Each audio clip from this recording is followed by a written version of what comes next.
지쳤네 십자가는 제가 지고 가오리다. 이름 없이 밑도 없이 감사하며 섬기리다. 이름 없이 밑도 없이 감사하며 섬기리다.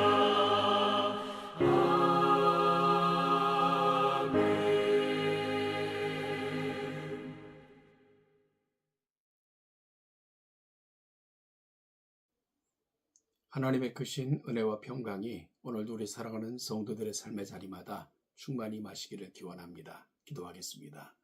하나님 아버지, 거룩한 주의 백성들이 오늘도 말씀 앞에서 한 주를 살피고 또한 돌아보며 결단하고 한 주를 시작하고자 합니다.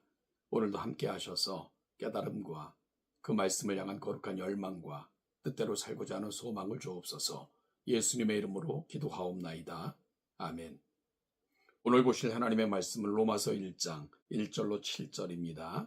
로마서 1장 1절로 7절을 같이 읽겠습니다. 예수 그리스도의 종 바울은 사도로 부르심을 받아 하나님의 복음을 위하여 택정함을 입었으니 이 복음은 하나님이 선지자들을 통하여 그의 아들에 관하여 성경에 미리 약속하신 것이라.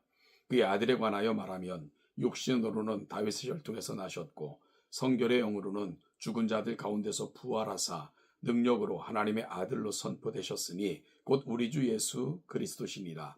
그로 말미암아 우리가 은혜와 사도의 직분을 받아 그의 이름으로 위하여 모든 이방인 중에서 믿어 순종하게 하나니 너희도 그들 중에서 예수 그리스도의 것으로 부르심을 받은 자니라. 로마에서 하나님의 사랑하심을 받고 성도로 부르심을 받은 모든 자에게 하나님 우리 아버지와 주 예수 그리스도로부터 은혜와 평강이 있기를 원하노라. 아멘. 11월이 시작되는 첫날입니다. 11월 한 달도 하나님의 크신 은혜가 여러분의 삶의 자리마다 충만히 임하시기를 소망합니다. 오늘부터 로마서를 시작합니다. 로마서에 대한 소개는 우리가 사용하는 큐티 교재 복 있는 사람 18페이지에 소개가 되어 있습니다. 참조하시길 바라고요. 로마서는 사도 바울이 고린도에서 대필자 더디오를 통해 기록하여 궤배를 통해 전달한 것으로 여겨지는 서신입니다. 특이하게도 로마서는 사도 바울로 인하여 세워지지 않은 교회, 즉 로마 교회에 보낸 유일한 서신이기도 합니다. 당시 로마 교회는 브루스길라와 아굴라 부부의 집에 있었던 교회처럼 몇 개의 작은 가정교회들로 구성되어 있었을 것입니다. 기록 시기는 약 57년 경으로 추정되며 기록 목적은 크게 두 가지입니다.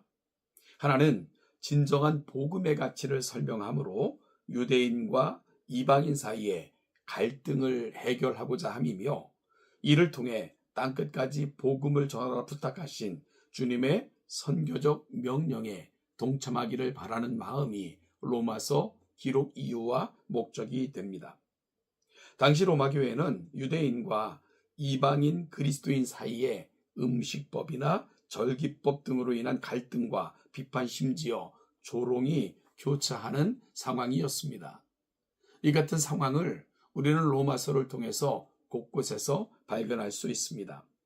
사도 바울은 예수 안에서 유대인이나 헬라인이나 모두가 오직 믿음으로 말미암아 은혜로 구원받았음을 설명하면서 온전히 하나 되는 공동체로 나아갈 것을 소망했습니다. 그리고 이를 통해 진정으로 하나님께서 기뻐하시는 일, 즉 세계 선교를 향한 위대한 발걸음에 동참해 줄 것을 호소했습니다. 어쩌보면 사도 바울의 꿈은 현대 교회가 가야 하는 방향이고 또한 꿈이어야 합니다.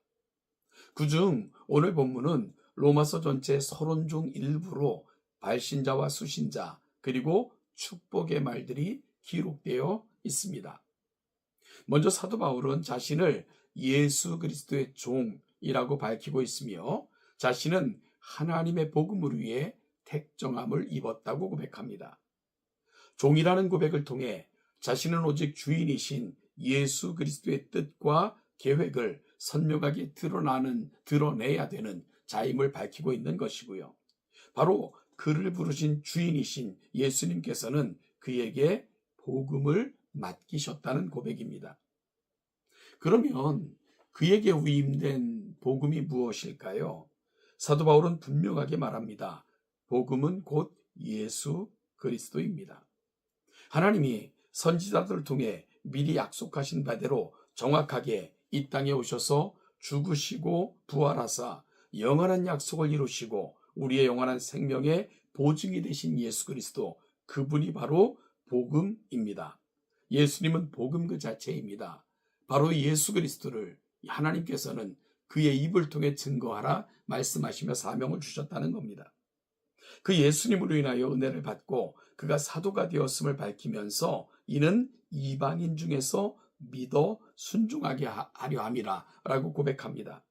그리고 이미 이 편지를 받을 로마에 있는 교회는 이 큰 부르심 속에 있는 자들이 됩니다. 그래서 사도 바울은 이들을 통해 하나님의 사랑하심을 받은 자들이라고 부르고 있으며 자신을 사도로 부르신 하나님께서는 그들을 성도로 부르셨음을 확인해 줍니다.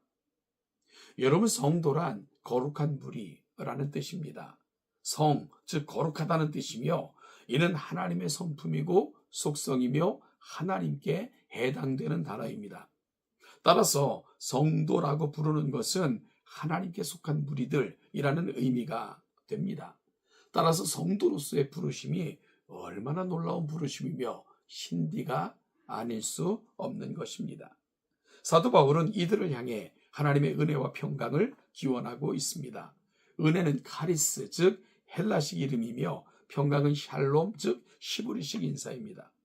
사도 바울은 로마에 있는 헬라인이든 유대인이든 그들 모두에게 하나님의 넘치는 은혜가 함께하길 기원하고 있는 것입니다.